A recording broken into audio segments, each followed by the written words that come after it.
don't get that many visitors. I hope all is well with you. Oh, I'm okay. Considering all things, I guess it could be worse. The food here is edible, and no one has bothered me. I guess that my former life intimidates them. I go out for some exercise regularly with the others, and my cell is on the east side of the prison, so at least I don't bake in the afternoons. The library is well stocked with old books. You know, most of the books are donated by charities around here, so the selection is skewed somewhat toward trashy novels and mysteries. But every now and then I come across something worth reading. You wouldn't believe the size of the section on law books. Where do they all come from? I hope they're not stolen. By the way, that's a joke. Well, anyway, the last time you were here, you wanted to hear the full story. Who knows? Maybe the book will be a bestseller. Do you really think it's that interesting? Do I get royalties? That's another joke. Oh, well, be sure to get my name right. It's never Gabby. It's always Gabrielle. What? You never heard of a federal judge going to jail? Am I the only one? I doubt that. But if you want to hear the whole story, here it is.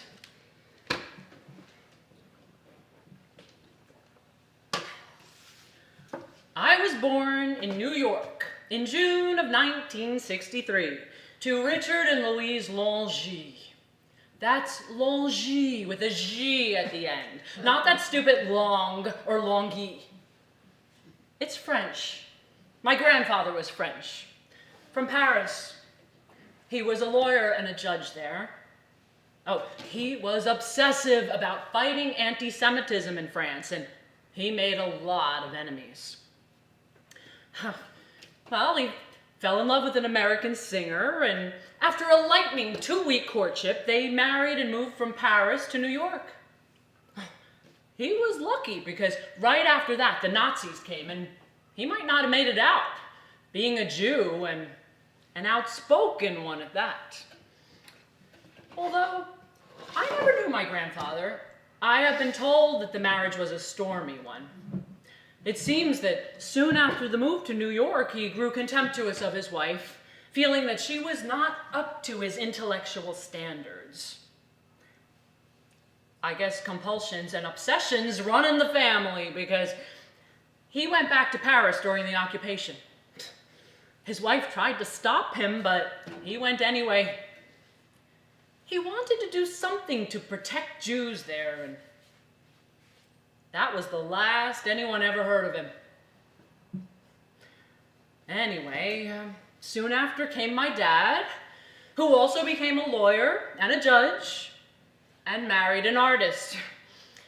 Following in his father's footsteps, he too felt his non-analytical, non-linear thinking wife was beneath him, and a silent battle erupted between the law and the arts, with me caught in the crossfire. I guess it's true that the apple doesn't fall far from the tree, does it? Well, growing up in this household was difficult. My mother shepherding me through the art world, and my father insinuating his profession into every aspect of my life. Each one wanted me to follow in their footsteps, so I grew up in the worlds of law and art. I guess my father, being a lawyer, was more persuasive because he managed to make me feel that artistic pursuits were a waste of time and beneath the elevated status of his and his father's true noble profession. Although I loved my mother and I was very close to her and to her art, when I found out she had taken on a lover, well, another artist and a woman, My faith in everything I thought was normal was blown apart. But the only problem was that despite my father's attempts at subversion of art and my mother's, by the standards of the time, unusual extramarital affair, I found both worlds fascinating, and I discovered I had a natural aptitude for both art and the law. Now, if that isn't weird, I don't know what is. Art and law. But the funny thing is I saw them both as part of the same thing. A gathering of ideas, images, and pieces, and creating a picture that explains something that might not have otherwise been noticed. An artistic lawyer. Ha! Well, anyway, those were the cards I was dealt. I guess it could have been worse. My dad could have been a pickle salesman and my mom a kindergarten teacher. Joke 3. I'm not big on humor. So, up until college, I was totally obsessed with law and art. In high school, while other girls became cheerleaders, I worked part-time at a law office doing odd jobs and filing. I took art classes on the evenings and on weekends. And I got pretty good at both. I could look at a painting and tell the period, the style, the medium, the artist, and a little bit about his life. There were not many hers, just hymns. The only problem was that, in the back of my mind, I felt I was engaging in something of little or no value and was a betrayal to my father. Well, as for the law, I soaked up case histories and Latin legal terms by osmosis. Have you ever heard of a 17-year-old that knows the difference between bona fide and bona fidem? Hey, do you know what that is? My social life was non-existent. I was a total nerd. Okay, now I'm 18, and comes the big moment. Picking a career in college. For my dad, it had to be the law in an Ivy League school. That was a must for the daughter of a New York State judge. So off I went to Harvard Law School. I kept up my interest in art all the way through law school and actually managed to do a little painting. But law school is demanding beyond belief, so I was limited as to what I could do. Talk about Duralex. Oh, not just hard, but stupid Duralex. Fucking hard. See what I mean? I just soaked that Latin stuff up. Oh, yeah, anyway, back to art. I had to put it on hold. What's the Latin for that? Oh, fuck. My brain is going soft in this place. My dad? Oh, yes, my dad. Well, as a kid, I knew something was wrong in my house. And when it came out about my mother's affair with another woman, I learned the whole story. Well, it seems my dad, being a true longé, impulsive, an overachiever, and an obsessive compulsive, had still one more bothersome trait. He was lusty. Oh, really lusty. And that particular combination was the perfect brew for trouble. Maybe that was what led my mother down that road. Or maybe she just needed a companion that shared her passions. I don't know.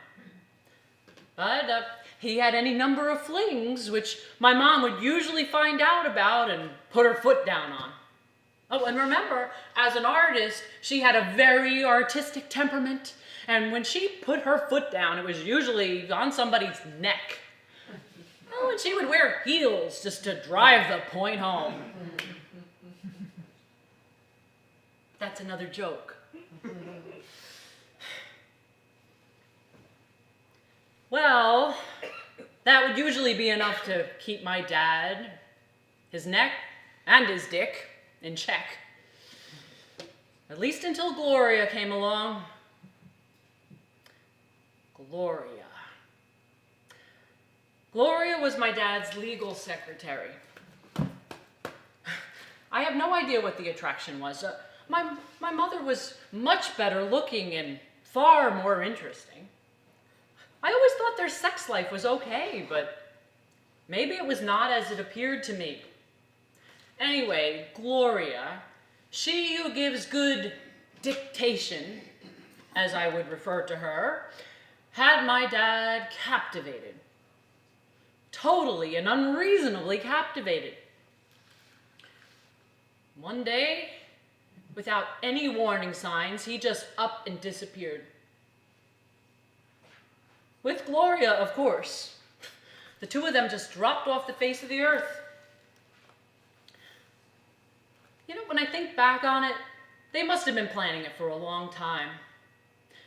He left me and my mom financially okay, so I guess he wasn't that much of a bastard, just someone caught up in some obsessive mind game that swamped out everything else. His family, his job, his life. Quaestio in utramque. Try to see both sides of the issue.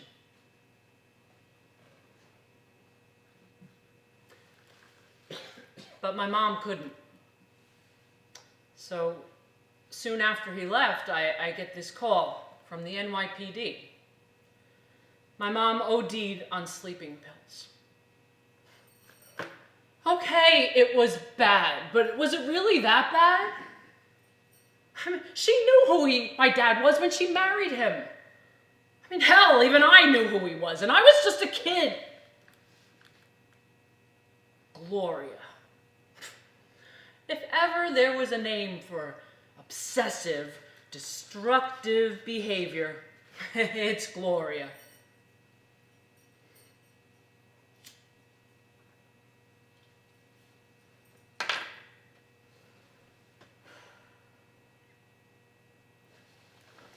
The loss of both my parents really shook me.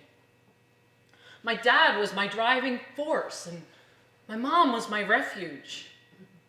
My drive was already baked in, but my refuge was gone. The conflicts, the secret lives, the betrayals, that's what I was left with. I was so confused, and I felt betrayed. So I spent a lot of time alone in my room, crying. I guess that my response to all this was that I built a wall around myself so that there were now two me's. The law me, outward, aggressive, and confident. My dad's world, and the one most folks knew me as. And art me. Fearful, secretive, cowardly. Where I could retreat to when things got rough. My mom's world. And that one, I would keep deep in the closet.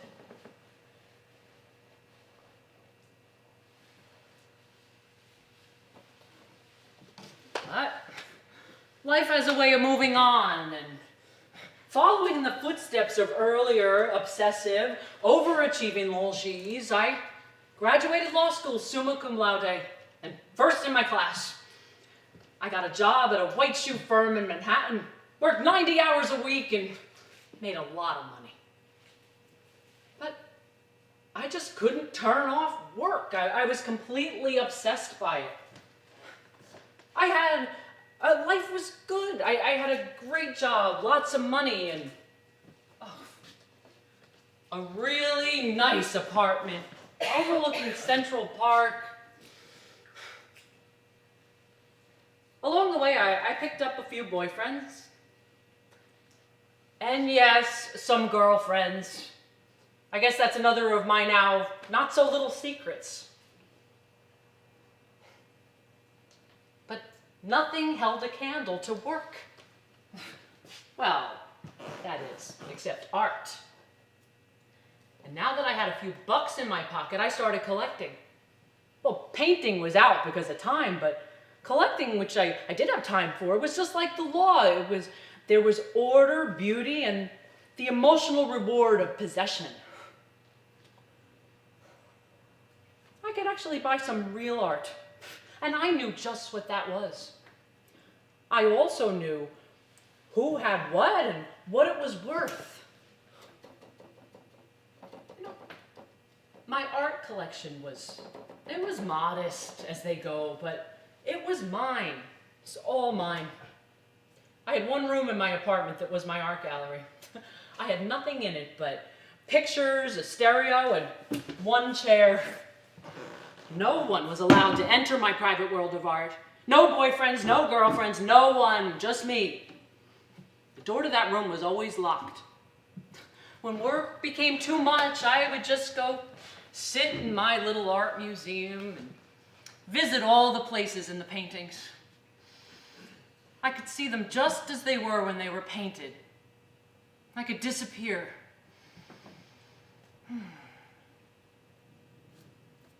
And that's how it went for almost 10 years. Work, work, work, and art. Sum cuique tribuere. To each his own. The fucking Latin just keeps popping in.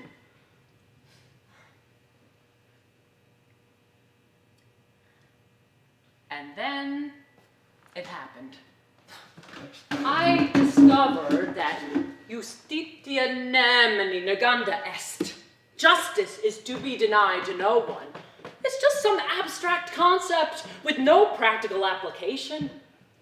The law isn't about justice. It's about money and power.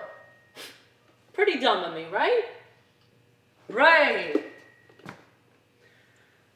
But I finally got it. And now I had to deal with it. Practicing law was an abomination. It was petty, it was foul, it was disgusting. But I still loved it. I guess that's how my grandfather felt when he went off to defend Jews against the Nazis. Talk about irrational, obsessional conflicts. So what did I do? I decided that if I could not practice law without vomiting, I would administer the law. I would become a judge. I figured that when things got really dirty, I would be able to bang my gavel and see that justice is delivered. Da mihi factum dabo tibius. Give me the facts, and I will give you justice. That's how I would rule from the bench.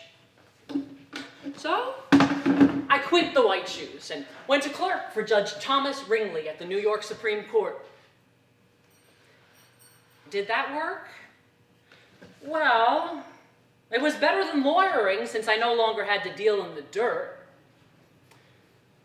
Before long, I was tapped for an assistant judgeship with Judge Morris Jacob at the New York Federal Court.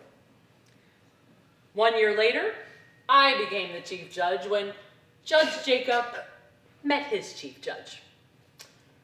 I was in! And it didn't affect my secret art collecting one little bit. Only now that I was a public figure, I had to burrow in a lot deeper. I had a false name, a numbered bank account, a wig, special clothes I wore to auctions.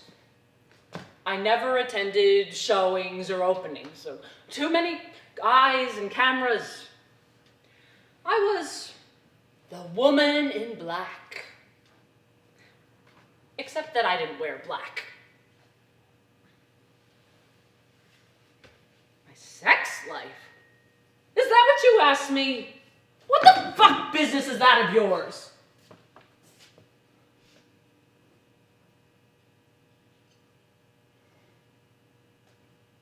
Right. I guess it is all out in the open now. Okay. So during those 12 years, my sex life never got out of first gear. A few flings, some one-night stands on vacation. That was about it. Nothing very exciting. And And it really didn't bother me. I just never came across anyone, man or woman, who turned me on. Like, turned me on for real. I know from my paintings and from books that when you meet that special someone, you know it. You live it. It obsesses you. And that never happened. Or if it did, I was too busy to notice.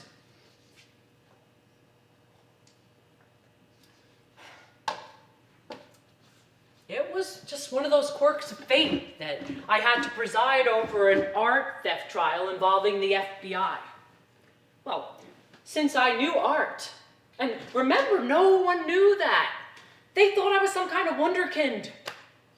I completely understood the case, and I did my own neck stomping, a la my mom. When some smart-ass lawyer tried to palm off some bullshit artifacts, bam, went the gavel, and that lawyer spent the next few evenings crying in his beer. Oh, well, did that ever get noticed? The FBI realized I knew my stuff, and that went up the ladder and then back down again until when the big Guggenheim break-in case came up. Guess who presided? After that, I became known as the art judge. Not that I really wanted that distinction. No, I was still collecting, and I still wanted to keep that part of my life private. Which I did. Well, I almost did. It all started to go bad with this high-profile case involving the theft of a small Klimt from the Frilling collection. You know the collection. Frilling, the Wall Street guy with the $300 million collection.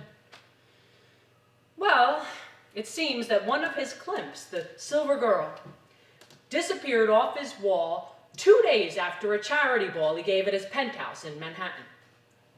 Frilling went nuts, and he passed that on to the mayor, the police chief, the DA, and the FBI. When a guy like Frilling goes nuts, he makes sure he is not alone. Oh, it came down really hard on the DA.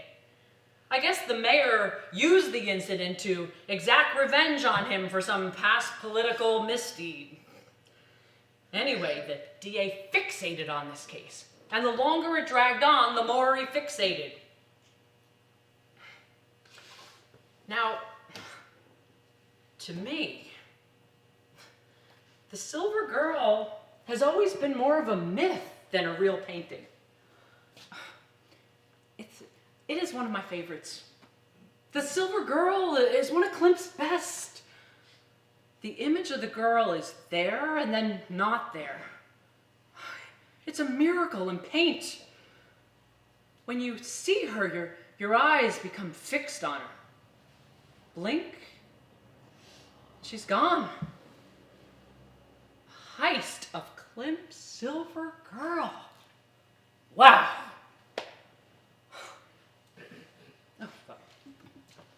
In record time, they made their arrest. A very, very accomplished young lady, one Anne Connolly, who was at the ball posing as the head of Bosnian Relief. Connolly wangled an invitation, and then martini in hand, proceeded to case the penthouse and figured out a way in and a way out. Talk about accomplished. That place was wired so that if a mouse farted, the alarms would go off.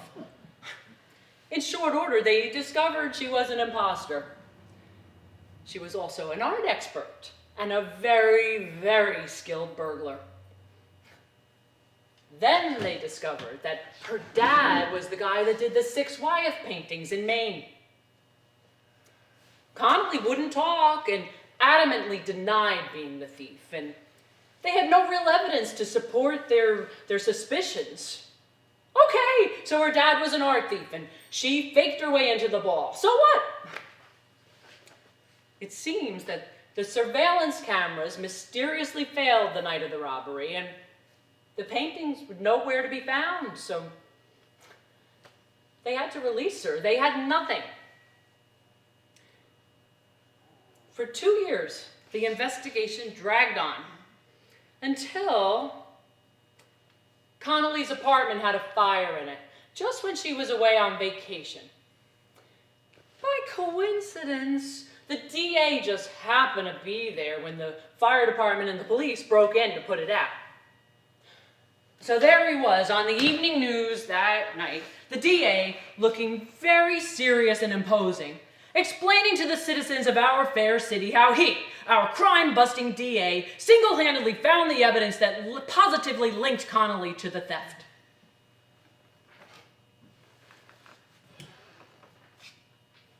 When they brought Connolly into my courtroom, I was stunned.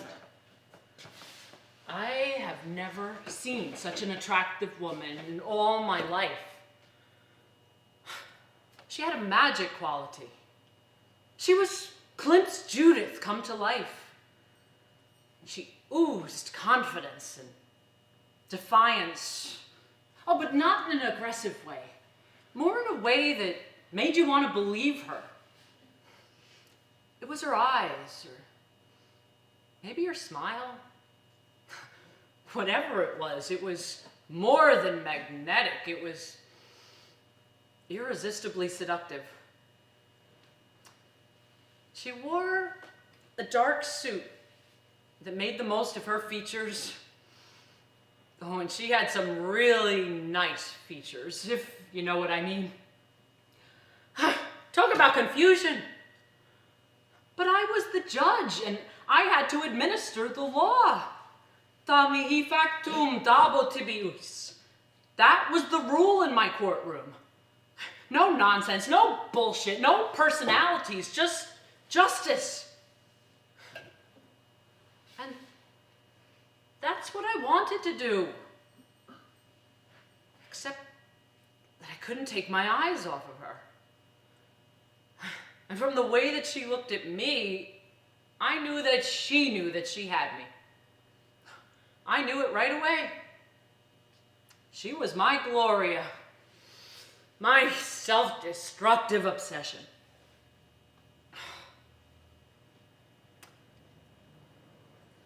The case moved along until the 4th day of the trial. The prosecution had everything. Well, that is, except the painting and the surveillance videos, but the stuff they got from Connolly's apartment did indeed positively link her to the heist. It looked like a slam dunk for the DA. Until, on the morning of the trial's 4th day, the shit hit the fan. Just like you read in the papers, the defense brings this ratty-looking guy, Jerry Mancini, into my courtroom. Oh, Mancini is a petty thief with a long record, and under oath, he says he was hired to set fire to the apartment. Oh, this is the jaw-dropping part. He says it was the DA's office that did the hiring. Now, this is really bad for the case and for the DA. The defense makes a motion to dismiss the evidence gathered from the apartment, saying it was tainted and therefore the fruit of the poisonous tree. The prosecution goes bonkers, saying the guy's a known criminal and is not to be believed. The defense counters with the suggestion that the guy is working a deal with the DA for another crime. Back and forth it went until I had to bang my gavel. It was a high-stakes he said, she said. With Frilling on the line to the White House, I quickly got the word from on high that I had to make a call. I adjourned the trial for 1 week while I gathered the facts so I could make a ruling. I wanted to interview Anne myself. Why? Now that's a good question. Was it because I was seeking justice, or was I seeking something else? I really don't know.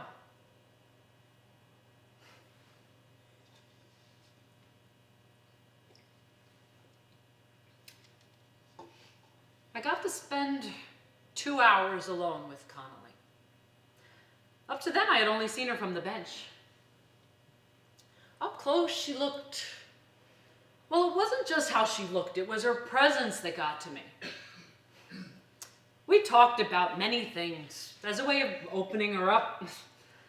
But the more we spoke, the more I was drawn in. Oh, shit. Gloria.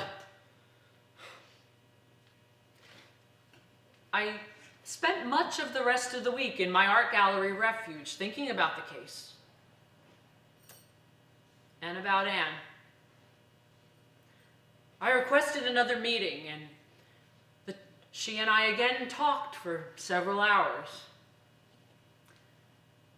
It's difficult to explain what happened, but there was just this electricity crackling between us. We both felt it.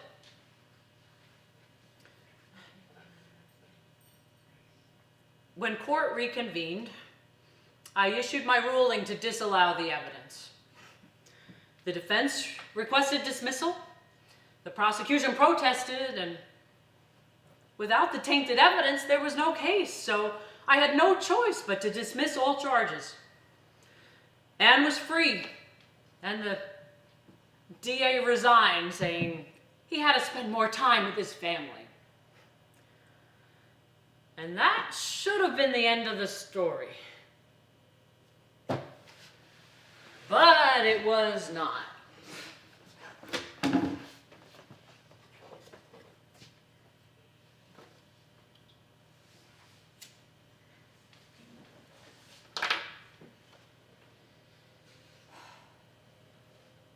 I met Anne soon afterwards, and 2 weeks later, we separately booked tickets for Jamaica.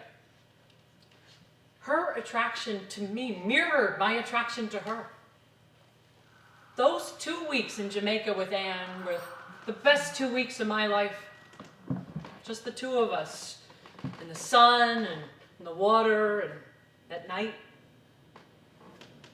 I knew for certain I had found my other half.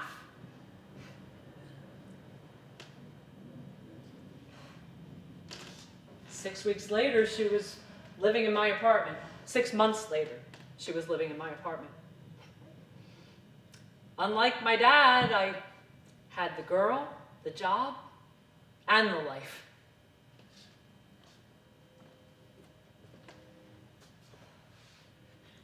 Being with Anne was like nothing I had ever experienced in my life. I was completely captivated by her. She never left my thoughts. I even gave her the key to my art gallery. She fell in love with the collection and would sit by herself for hours in the room. Then she began to bring in some of her own artwork that she must have had stashed somewhere. First it was just a few pieces, and then some more. I didn't want to think about where they came from.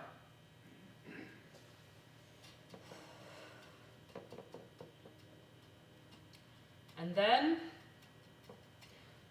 the Klimt appeared. I was speechless. I mean, here I was, the presiding judge at her trial, looking right at the stolen painting hanging in my art gallery. But the thought of turning Anne in was beyond me. Adding to that was being in possession of the silver girl. I now had two Glorias, overruling my better judgment.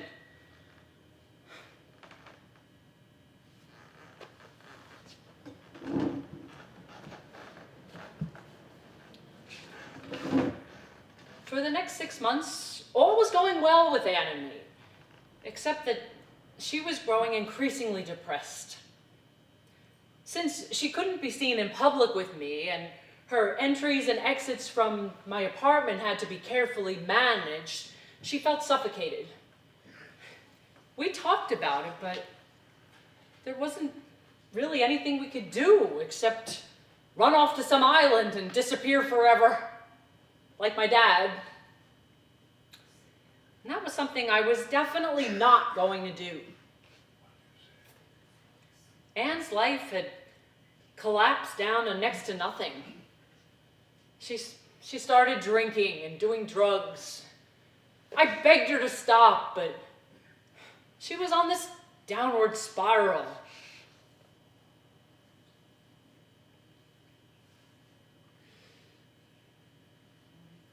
On a sunny day in August, Anne went into my art gallery and took her life with a gun. I have no idea where she got the gun. I was in court when it happened, and someone from my building heard the shot and the police were called. When they arrived, they found Anne in my art gallery in the chair with the gun on the floor next to her. A soft Schubert string quartet was playing on the stereo. Anne was very considerate and moved many paintings so they wouldn't be hit by the spray.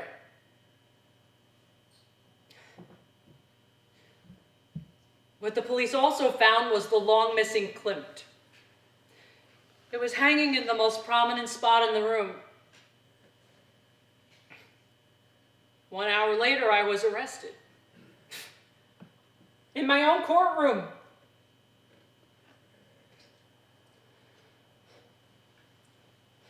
So, why did Anne decide to end it all and leave me red-handed with the Klimt? She truly loved me. I am sure she didn't intend to implicate me this way. I can only think it was the depression or the drugs that put her in such a state of despair.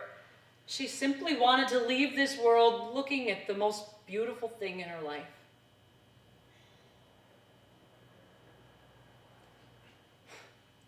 Yes, I know people are saying I made that ruling so that Anne would get her freedom and that I would get her. I don't think that's what it was. Or maybe that is what it was. Or maybe I just don't know.